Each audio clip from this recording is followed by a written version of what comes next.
Welcome. Well, I can say that officially the art doctor is in. All right, so my name is Laura Hoffman and I am the program manager of the London Conservation Center at the Smithsonian American Art Museum. Now, for those of you that have joined us before, welcome back. And for anyone who is new, this is a monthly online discussion guided by your questions. So first we get into this, I like to do a little bit of housekeeping. So as I mentioned, rather than this be a set presentation, this program is meant to be a dialogue between you, the audience, and the conservator of the month. Now, since your camera and mics will be off, please submit your questions through the Q&A feature, as well as, and if you have any troubles, through the chat box. I will be your host and moderator, and we're going to get to as many questions as we can in this quick 45 minutes. So we are recording this program and it will be available in our museum video section of the website, and we'll put that link into the chat box. Now keep in mind, only the panelist audio and camera will show up in the recording. We are also offering today closed captioning, so please hit the CC option at the bottom if you'd like to take advantage of it. Also, please keep your internet browser open because at the end of the program, you will find a survey to fill out. And a big thank you in advance to our wonderful interns, Armando Rivera and Laura West, and they're both working behind the scenes tonight in case you have any technical issues, so you can feel free to use the chat box for that. So before we dig in, I would like to gratefully acknowledge the diverse and vibrant Native communities who make their home here in Washington, D.C., the Native peoples on whose ancestral homelands the museum is gathered, and the labor of people who were enslaved in constructing the museum's historic building. We'd also like to deeply thank the museum's essential and frontline workers who've been keeping the collection, people, and museum safe throughout the pandemic. They're really the backbone of SAM, and we appreciate their hard work tremendously. So now, in case you haven't been to the Smithsonian American Art Museum or the London Conservation Center, this is the first visible art conservation lab on permanent display at a museum. So that means that for my job, I get to offer programs in person and now online. So tonight, without further ado, I'm delighted to be joined by graduate objects intern, Sarah Montonchaikul.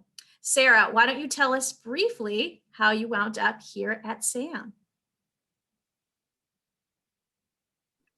Wonderful. Thank you, Laura. I appreciate that. And thanks all of you for spending a little bit of time with us this evening, thinking about a very enigmatic object that I'll introduce in just a moment. But again, my name is Sarah Montonchaikul, and I am the graduate intern in the London Conservation Center, working with the objects conservators. I'm finishing up my master's program at NYU's Institute of Fine Arts Conservation Center, and I'm studying objects conservation, which is a funny specialization just because it seems to encompass so many different types of art objects that you might find in a museum. I mean, I've worked on things like cookpots from the late Bronze Age to kinetic sculpture made in the 1960s, a taxidermied emperor penguin mount.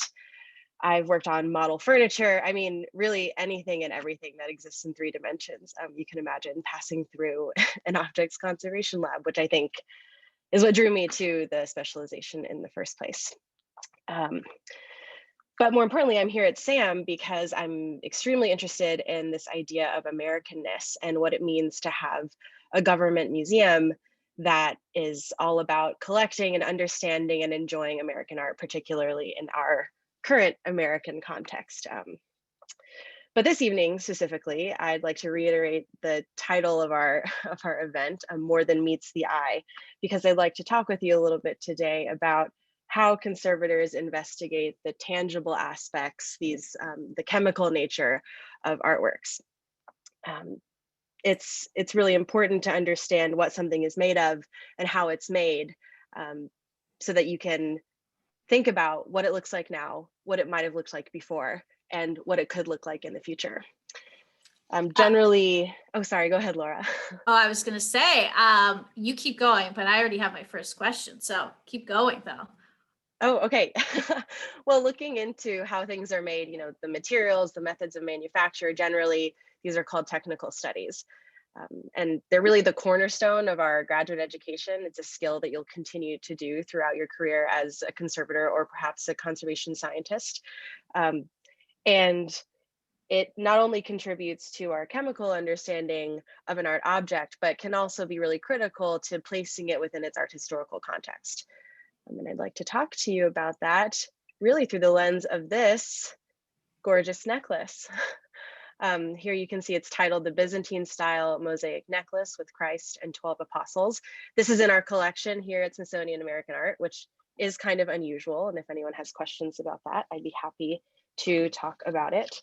But I have been spending a lot of time with this object, getting to know it, getting to know how it was made and what it's made of, and using different analytical techniques to corroborate my observations, I'll say. I wanted to start getting going with some questions that have come in. If you go back just to your previous slide, two questions. So someone asked which program, and I know you mentioned and you have it here that you're part of the NYU program and that this is your final year, right? So this is the last semester? The last semester, you know, fingers crossed, getting to that finish line. You're very close. It's very exciting. Another question that happened just with this slide here is someone noticed that in this case, you're not wearing gloves. So do you want to just briefly explain? Because I think that can be confusing to people because I know we always say like, wear gloves, always wear gloves. Absolutely. This particular photo comes from one of my fieldwork projects. I work in Western Turkey at a site called Sardis. And when we're on site, generally we're dealing with materials that are freshly excavated. They're coming from a context that is particularly dirty and wet, and often it's better to feel the surface of these objects just with our bare fingers first as we're starting to clean it. And you know, later on, particularly with metals, this is a problem, transferring different you know, types of oils or dirt from your fingers onto a metal surface can be extremely problematic. But for something like ceramics, often at this site in particular, we're washing ceramics with water. And in this case, gloves are really superfluous. So it sounds like if you're not sure, and you know, leave it to the professionals to know the difference, but it always wear gloves unless you're a professional and know that it's superfluous. Is that the kind of takeaway of it? I mean, I think a knowledge of materials is really important when making that distinction. I think you could also always, like as you just said, you could always wear gloves until told not to. Can't hurt.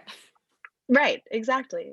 Well, but also I should say that this is a field context. It's entirely different than working in a pristine museum laboratory where you should be wearing gloves when you're working there. Okay, well, switching into this lab, we've already gotten quite a few questions about the necklace. So we've got a lot. So I'm going to start in. First question is, why is this necklace, being that it's Byzantine style, in the American Art Museum's collection? I'm so glad you asked the question also right at the beginning of this presentation, because I also had that question when I first arrived and was looking at this object. But so this necklace came into the collection in 1929 as part of a very large, very generous donation by one of our early patrons, who's named John Galatly. He donated his entire art collection to the Smithsonian Institution. At the time, Sam didn't exist in name just yet.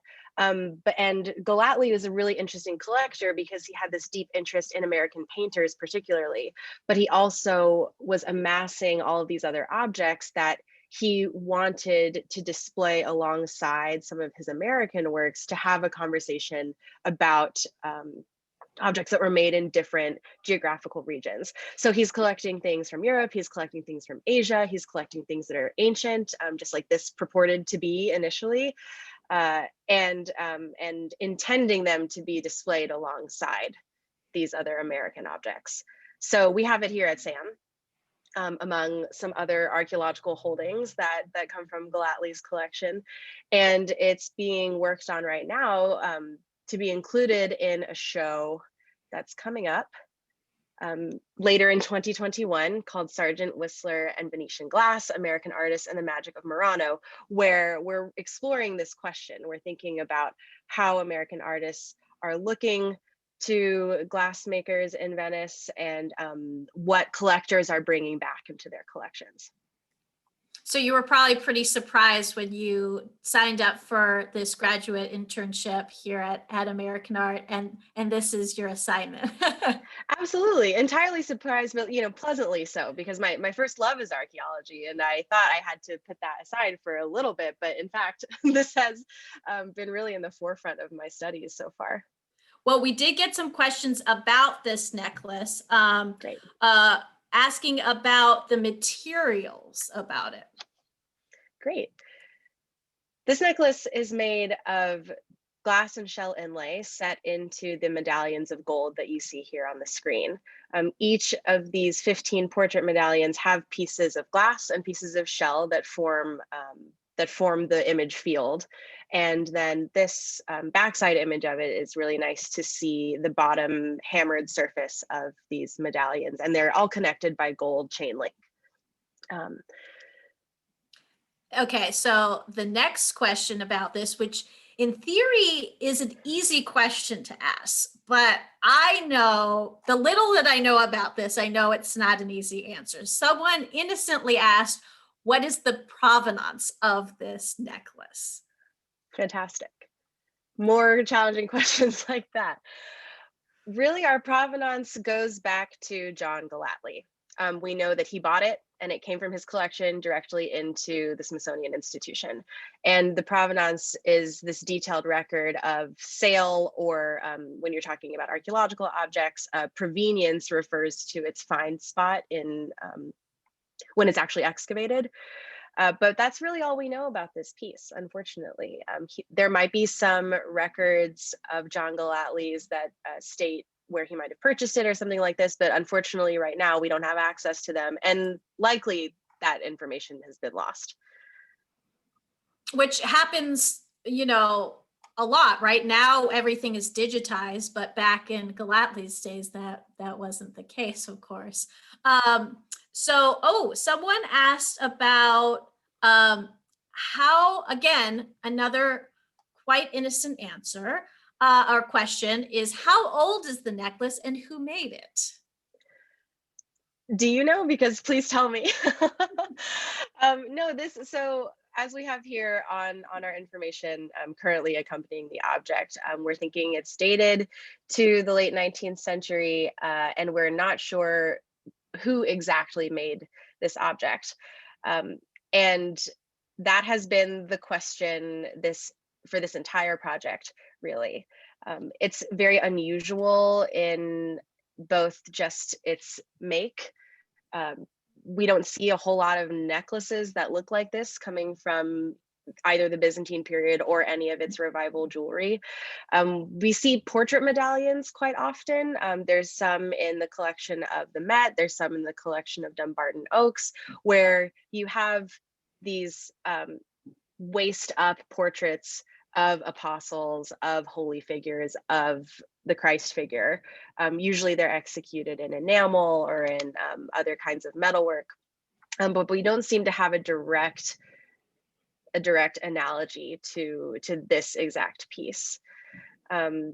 So I've been trying to study the glass materials and the metal materials to see if I can learn anything from what I see in the piece right now.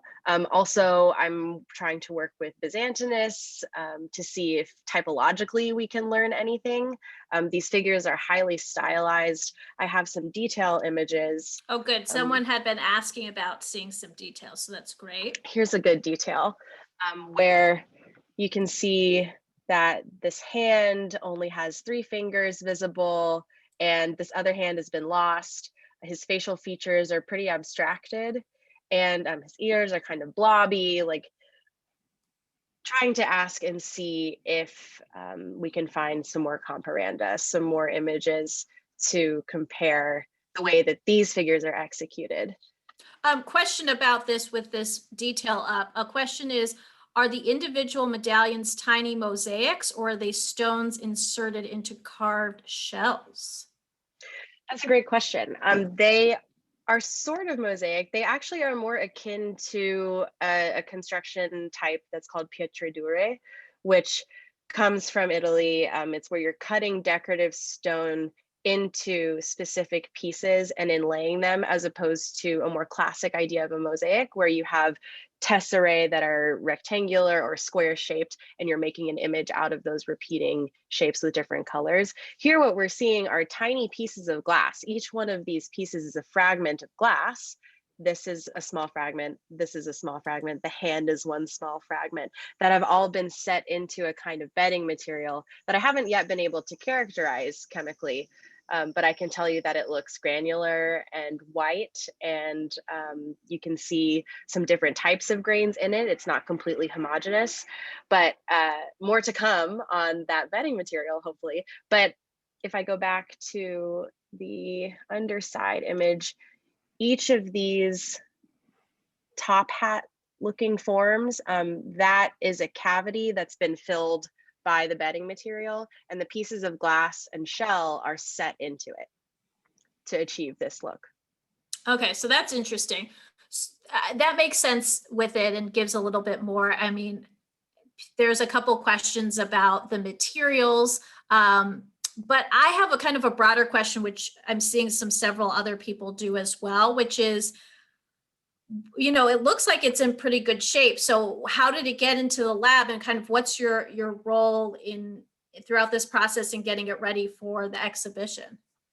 Absolutely. These, I mean, objects don't always come to the lab just because they are broken or deteriorating or need some kind of interventive treatment. Occasionally, they come to the lab like this one to be studied purely for a technical study. Not to say that there aren't condition issues associated with it, which there certainly are. But as it stands right now, this object is really quite stable as it exists currently. Let me go back to the detail image. So you can see here some of the condition issues I mentioned, like this piece of shell is completely delaminated, meaning it's coming apart in sheets. On this side, we have some loss to the surface. Some of this iridescence that you would associate with the inside of a shell has been lost over time.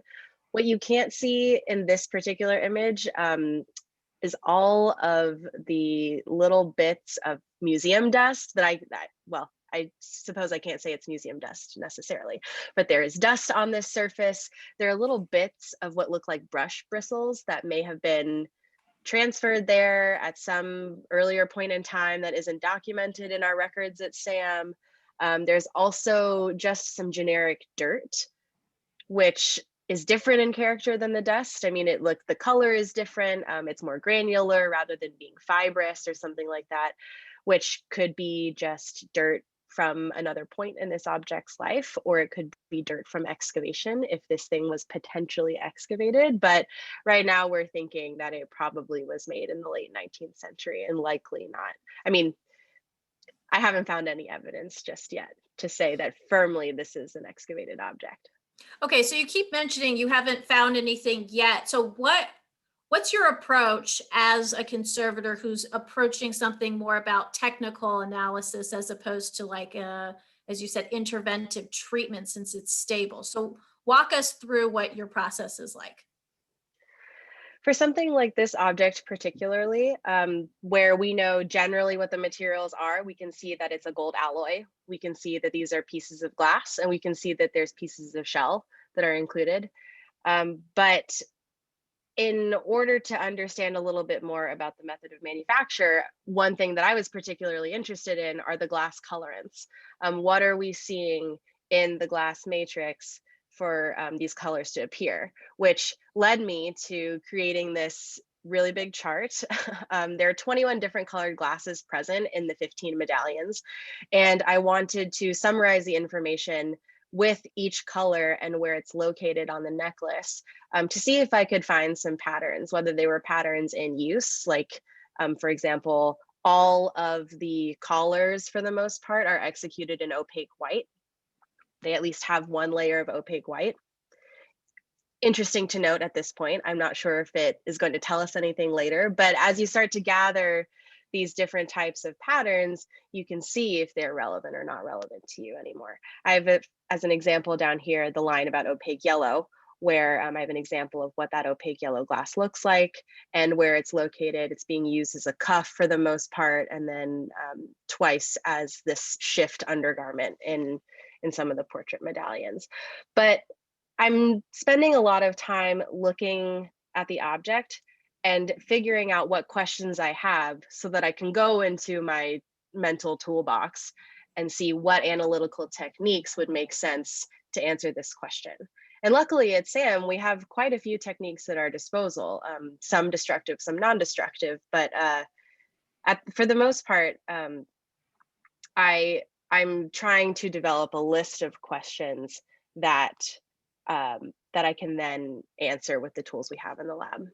Okay, so I want to get into that. A quick sidebar, because by getting a bunch of different questions, and this is a short one about the same. People are very interested about the dimensions of this necklace.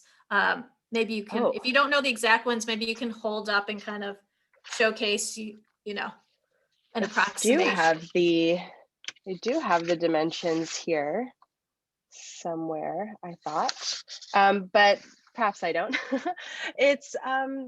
It's considerable. I mean, if you were to hold it up, I guess it would be like about like so. That's not very illustrative, I suppose. It's like from what I remember, because I saw in the lab maybe like a year ago, it's like, is it fair to say it's substantive, as you said, but it's not huge. Like it's not huge, exaggeratively large. No, certainly not. I mean, it's like, yeah, I think, I don't know why I keep doing this. It's really not helpful, but you could hold, one person can really hold it with both hands. Oh, I'm getting an answer. Laura, our intern Laura West, has just informed us it is 9 1/4 by 16 by 1 inch. Does that sound about right? So 16 inches, 9 1/4. Yeah, that's about right. I mean, that to me, those are, again, just imagine it around Sarah's neck. Which, that's also an interesting question, because the way you see it laid out here, it looks necklace-like. But if you were to hold all of the portrait medallions up, it wouldn't really lay on your neck like a necklace should. So I've been thinking a lot about the classification of this object being a necklace. Yeah, does it have, someone was asking, does it have something to fasten it? Because it's hard to tell with this picture here. No, we don't have a fastener extant anymore. Maybe there was one. There certainly are these chain links that extend off. We've lost this one here, but this one certainly does have some length. More questions, yeah. We have so many questions of, oh, someone asked, and this is a good one, are the medallions about the size of a quarter? Larger than a quarter. That's what the diameter is larger than a quarter. Oh, and Ariel, who's our objects conservator, mentioned that you can look, she's so smart, that you can, if you're really good at looking at the picture, you can see by the scale bar at the top of the photo. It's sometimes, for me, it's still hard to piece that together. I don't know. My perception of it is still kind of tricky. Yeah, that's a little tough for me too, but it's there for that exact reason, to provide scale. And that is to say, recommend once the exhibition's out that everyone sees it in person, because you can always. You must come see this in person. It is fascinating. I think the longer that you look at it, the more questions you'll have. Oh, also, okay, I just got a message here from the exhibition curator, Alex Mann, and he said that the medallion with mosaic glass has a very important discovery from the analysis, and that you guys saw the type of glass under microscope for the first time. It supported the hypothesis that this is a Venetian made object because that type of glass is made there in Murano, and that you guys did not know that before the analysis. Yes, so that's this medallion here. Unfortunately, I don't have a good detail image of it, but if you can look closely into your screen, you can tell that the red is a little bit mottled. You have this like white gray color and then a darker purpley maroon color in here, which a piece like that would have been made by combining canes of glass of different colors and heating them all together and drawing them out in order to make this mosaic type look, um, which exists only in this one particular medallion as the mantle of whichever apostle this might be. Oh, so that's interesting because there's a question here that says, isn't there a test you can run to date the object? But it sounds like when you're looking at the materials, there's different dating within the different medallions. We're looking for those kinds of answers as well. I'm really interested in identifying some of these colorants in the glass because certain ones were used. I mean, we have 5,000 years of glass making in human history, so there we have a lot of data to draw from, but also understanding that these materials change very little over time until you get to the industrial period where in the 18th century or so, you're starting to see different kinds of colorants. So for example, white is one that we can try and use, where in the 18th century, they're using white opaque glass that's made from things like lead arsenate or calcium fluoride. So if those things come up in analysis, we immediately are tipped off that this has to be later than the 18th century. Mhm. But also, if we find that the opaque whites are made with something like calcium antimonate, that that could be from the ancient period all the way through the modern period. It's hopefully we're looking for more clues like that that'll give us definitive start and stop dates.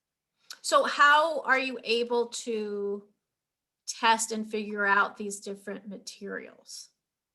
We have a couple of different analytical techniques available to us, particularly one that's useful for these colorants is going to be X-ray fluorescence spectrometry, which Say that 2 times fast. it's a really wonderful analytical technique. One, because it's non-destructive. I'll show you an example of the And can you instrument. also just explain? I've heard you mention a couple times you say non-destructive. So what do you mean by like what's an example of a destructive type? An example of a destructive technique would be where you would require sampling, where if I wanted to test the bedding material that I was referencing earlier, where I was saying I can describe it as being white, granular with grains of different sizes, some inclusions of different materials. It's not entirely homogeneous. I could scrape out a little bit of that bedding material and run it through one of these other techniques, such as FTIR or another analytical technique to investigate the chemical composition, but that would require removing some original material. Whereas here with the X-ray fluorescence spectrometry, you can subject an object to the instrumentation where essentially you're irradiating a particular location on an object with high energy, and different elements will respond with different energy release points, and the instrument calculates those releases of energy and shows you an elemental spectrum. So it does all of that and it doesn't actually harm the artwork at all. Right, exactly. Just like you going to get an X-ray. Hmm. So have you guys used the XRF for the medallion yet? I haven't personally, but the instrumentation happened before I arrived at the museum. But yes, so this actual unit that you see here, the Aleo Brooker, Brooker's Aleo instrument, it was used to make an elemental map of the Christ medallion. I'll go back to show you what that looks like here. And when you make an elemental map, you can use different colors and assign them to different elements to show you the distribution of those elements on the surface. I don't have that image available to us right now, But hopefully, ideally, we could image each one of these medallions to see what kinds of elemental signatures we're getting. And XRF is really interesting because it's basically only qualitative in the sense that I can say, here we see the element copper. And if you work with a conservation scientist to interpret the data a little bit more, you can do it semi-quantitatively, where you could say there might be a lot of copper or a little bit of copper. But generally, as I have used XRF, we're using it to show the presence of a particular element. Now, would you just use for this, are you guys just using an XRF for an instrument, or have you been doing other sorts of technical analyses as well? So there also was ultraviolet photography completed of the medallion. I'll show you that image here. Thank you very much to Ariel O'Connor, my supervisor, for having made this fantastic photo. And ultraviolet light imagery is using a similar concept where you're using the long wave ultraviolet radiation on the electromagnetic spectrum to induce different types of materials to either fluoresce or absorb radiation. So here you see some pretty characteristic fluorescence of orange around the faces, here in some of the outlines. That is a really characteristic color that you see of shellac, which is a type of adhesive material, and it was also used as a consolidant. If you have any kind of flaking or grains of something coming off of an object, shellac was often used as a consolidant to hold those pieces in place. But we're doing things like that, where subjecting this to UV light can show us where there are coatings that may not be super visible to our naked eye or even in microscopy. And this is another example, I'm guessing, where it's, as you said, it's not destructive. You're not taking out anything. Exactly, exactly. You're just subjecting it to ultraviolet light and then taking an image. And are these pretty commonly used by conservators, or are you using it just because this piece has so many questions behind it?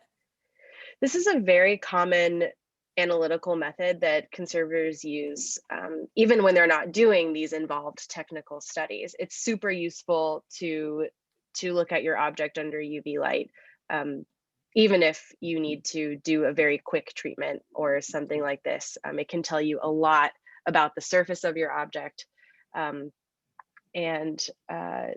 it really doesn't take that much time, honestly. So it's nice to have completed imaging like this and to include it in the object file, which it could be useful later on. So one question about this is, they want to know, is it very expensive to use ultraviolet equipment like this? And are you worried about the UV hurting or fading the color? So it's a two-parter. What a great question. What a good question. For this particular piece, I'm not worried about the UV light interacting with the color so much. Glass and shell and metal, they're pretty notoriously stable under UV light. But for something like a painting or work of art on paper, we're thinking a lot about UV light that comes through gallery windows from the sun. That can be extremely damaging. Short exposures to UV in this type of examination phase, you're not going to see the type of damage that you would see after thousands of hours in the gallery being subjected to a lot of sunlight. But no, for this particular object, I'm not worried. And then the second part of that question is utilizing UV technology expensive? It can be, depends on your instrumentation. Generally, we have a good image, Laura, of yours actually, where you can see these blue scannels here, which are the UV lamps. Those are considerably more expensive than, say, a handheld UV light. I've done UV photography on site, meaning we have very few resources at our disposal, where I set a camera up on a tripod and do a really long exposure time and run around just like waving the UV light in front of the object, which doesn't produce the best image possible, but still gives me something. In a museum, you don't really have to do that so much. Museums tend to have larger budgets than archaeological field projects. But they're certainly both ends of the spectrum in terms of cost. Okay, and you also mentioned that you would be adding this information to the file, and there's been a couple questions about what you're doing with this information. People want to know both kind of like behind the scenes and thinking about it with the exhibition.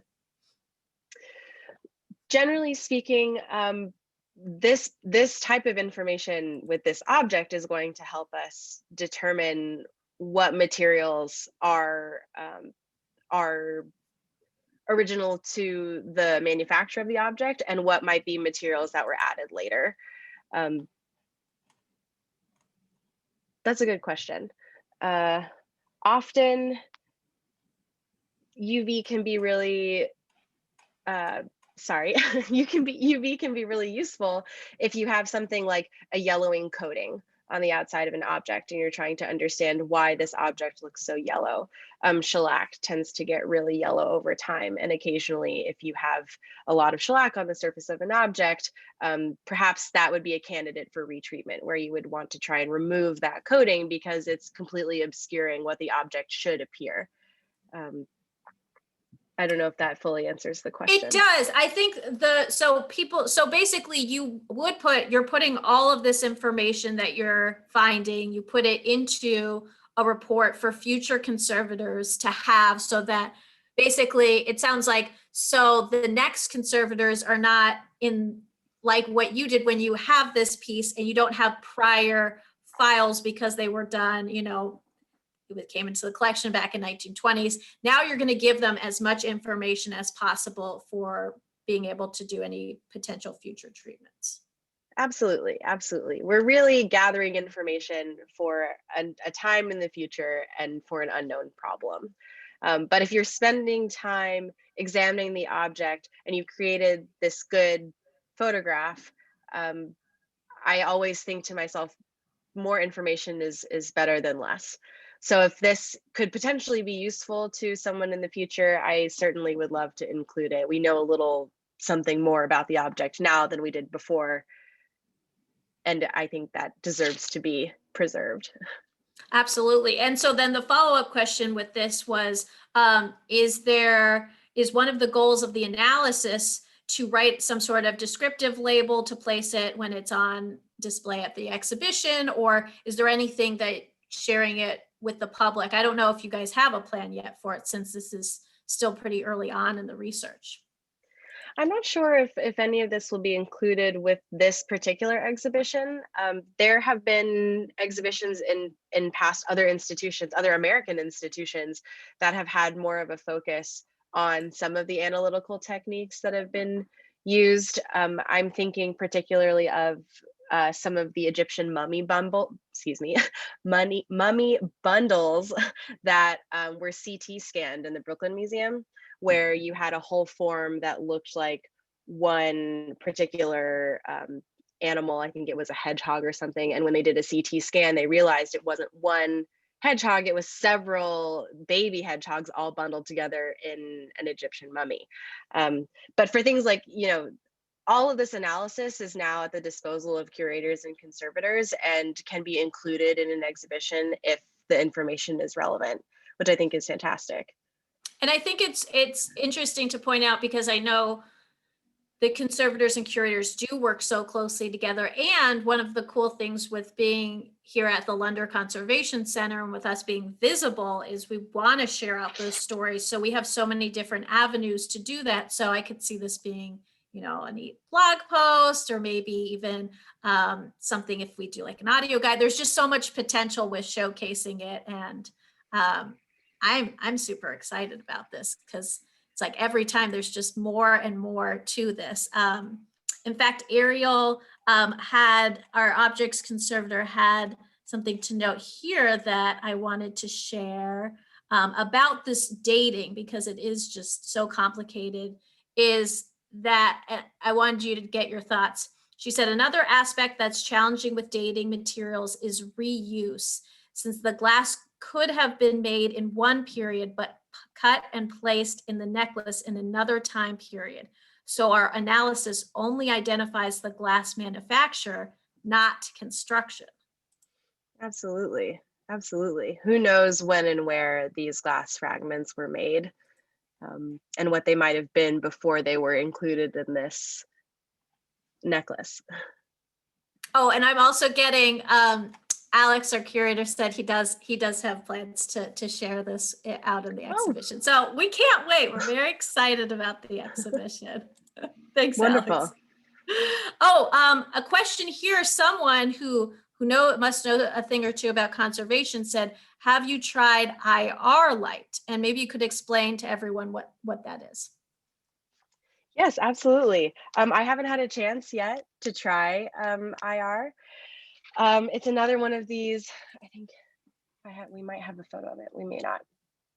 It's another analytical technique that uses a different part of the electromagnetic spectrum to investigate different types of materials. Often, like with compounds with carbon, it's really useful, and it'll create another image map that looks different to this one, but will highlight other aspects of the object.